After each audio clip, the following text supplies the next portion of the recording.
You're listening to the Daily Sales Tips podcast, and I'm your host, Scott Ingram. Today's guest is self-introducing, so I'll just let Eddie take it from here.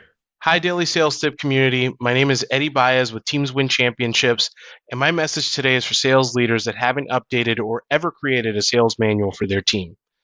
Employee handbooks do more than just safeguard the business from workplace discrimination claims or misconduct.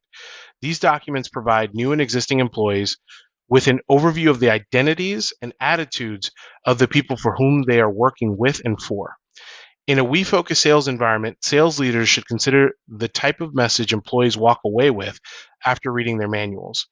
These manuals also offer sales leaders an amazing opportunity to connect with their employees and express their values and expectations for the sales department as a whole.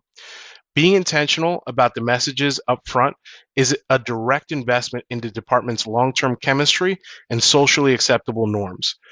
What does your sales manual say about how you expect the sales department to operate? Some companies have only a general employee handbook, while others invest in dedicated sales handbooks focused on the nuances for the revenue staff and general revenue employees.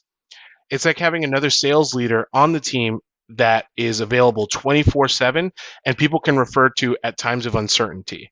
Investing in your manual is an investment in resources and in the ability to work alongside your team on high-value activities and prize client relationships even when you're not readily available.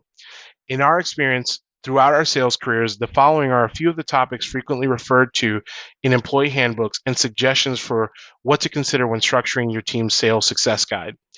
First, the company's expectations and KPIs. This lets everyone know where the bar is and what the expectations are from day one. Second, the mindset, attitude, empathy, and sales emotional intelligence quotient that is representative of the mindset and attitudes of the people that you're working with. Sales EQ is extremely important, and knowing what those attitudes and mindsets look like and what the gold standard is essential to really making sure that you have a top performing and really positive sales team. A product glossary and industry-specific jargon. It is very difficult at times, especially for people who are transplanting, to actually know not only the product entitlements, the product specifications, but industry-specific jargon. And to not only reduce ramp-up times and make sure that people are on the same page, these glossaries afford you a lot of save time, efficiency, and productivity to make sure people are laser-focused. Next, a client journey guide, breaking down the ideal client profiles and client acquisition and retention strategies that work best. Capture it. There's so many great salespeople on your team. It's such a great opportunity to understand how the client journey looks like from the outside and inside of the organization. And last but not least, value propositions, storytelling frameworks, and essential talk tracks. You have so much IP and so many resources within the business that you can leverage. Capture it, codify it.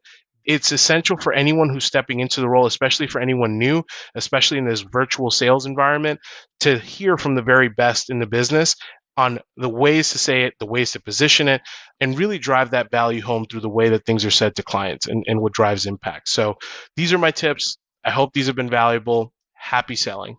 For the transcript of this tip, to connect with Eddie, and of course for a link to the Teams Win Championships book, just click over to DailySales.Tips/910.